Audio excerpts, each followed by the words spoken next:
this one. Have a look in your own eyes. No cure for this one. Yeah.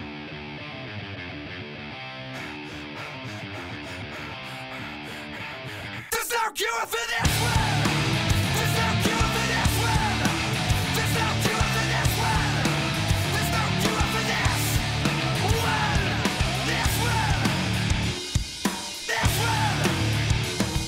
This one. There's no cure for this one. Hello everyone, I'm Tony Doherty. Welcome to another massive week of MAX'S Muscle TV. There's plenty in the show tonight as we'll be looking at a fantastic sports-specific training routine. The professor explains the link between protein and building lean muscle, and Pete and Freddie tackle what's best when it comes to muscle-building snacks. We say it every week, folks, but it's going to be another great show. First up, we're lucky enough to have two of the best female figure athletes in the country. Kane and Elena Reidie take us through a killer workout for bums and abs. Who said Muscle TV was just for blokes? Take it away, girls. Well, my name is Elena Reidie, formerly Elena Tetzas. The last few weeks I have been resting and recovering from a series of shows that I'd been doing. So at the moment I'm in my off season, I'm just recovering from all those shows that I've been doing this year. My name's Kane. I've just finished my 4th show for this year, 1 more to go. So still in competition mode, heading off to Reno in just over a week. It's the world titles called Olympia, and looking forward to competing in the INBA Olympia. Well, today is a very high cardio, high intensity leg workout or lower body workout.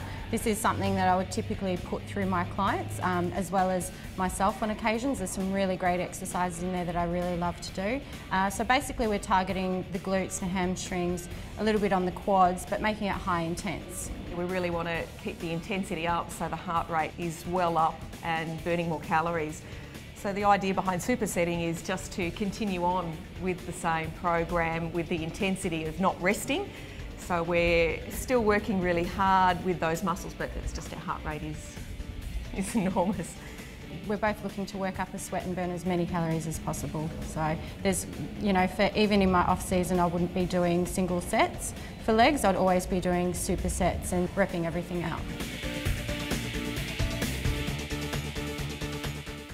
The first exercise is one of my favourites because it is probably one of the hardest, but it's called a cycle squat, and it's a full range squat up to a half squat, back into a full range squat again, and it is quite easy in the first couple, but progressively the lactic acid burn is phenomenal. So it's still focusing on getting up to about 12 to 15 reps and then supersetting that. Looking at a normal squat weight, it's probably going to be about 60 to 70% of that weight. So it's not a huge amount, but it's a progressive load that just keeps building and building. So we'll be supersetting the cycle squat with a plyometric jump lunge. So it's very similar to a static lunge, however it's a power movement, so you're jumping into the next lunge and alternating each leg. So we'll be doing about 20 reps or so.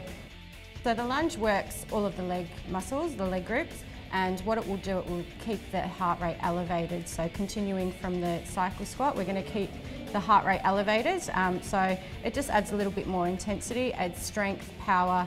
You know, you need to have good balance and coordination as well with this exercise. The next one we'll be going into a sumo squat. So it's not about speed, it's about squeeze. The more squeeze going through the glutes, the more work that those glute muscles are going to do. The minute you let go of any muscle and you're not squeezing it, they're not working. So squeezing everything is going to hurt. So we're going to follow that up with a dynamic step up, which is just like a regular step up, however you're using a jump with it, and instead of alternating each leg, we're going to focus on one leg at a time. So doing 12 to 15 reps on one leg and then swapping over to the other leg.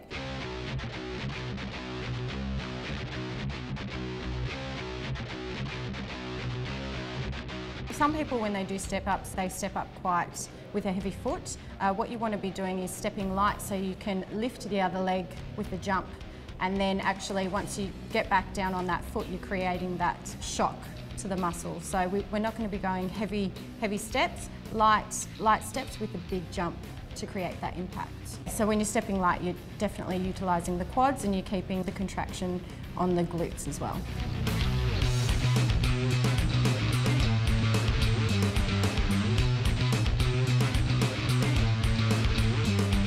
Next exercise will be a target for glutes and hamstrings again, and we're going to be focusing first on a glute ham raise, which is quite a difficult technique to master, and to master with as much benefit. So it's really adapting some of the equipment within the gym first, finding what works for you. I'm doing very similar, only difference is staying a little bit lower, only because my hamstrings are really tight. So what I'm going to be doing is keeping my core tight, halfway down, and then I'm going to drop to the floor and push myself up.